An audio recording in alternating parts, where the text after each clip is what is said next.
An unusual opportunity I had. Seldom does one have opportunity of seeing a fight between a tiger and a crocodile. I, however, had this opportunity one day when I went with my father into a forest in search of some wild plants. I had never been to a forest before.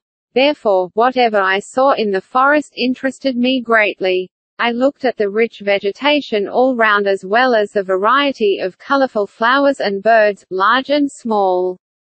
I saw the activity of some of the wild creatures, such as snakes, squirrels and insects. Occasionally, I heard the cry of some strange animal in pain, perhaps while being eaten by a larger animal. I also heard some rustling noises in the undergrowth, but I was not afraid of all these. Such things, I knew, were natural to the forest. My father, whose only interest was in the type of plants he wanted for my mother's garden, however, paid little attention to the sounds and movements in these green depths. He continued his search for more and more of those plants until we reached one of the banks of a large river in the forest.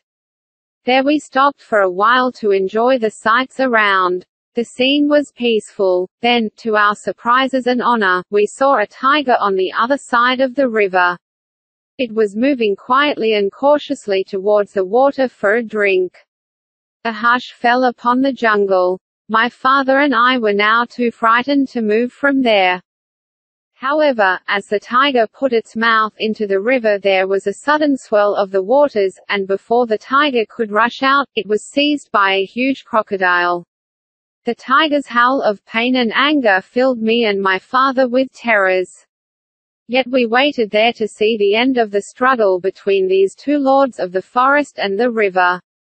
The crocodile had the advantage from the beginning. It used all its strength to pull the tiger deeper into the water, and the tiger too fought desperately to free itself from the jaws of the merciless reptile, but the tiger soon gave up the struggle and all was quiet again.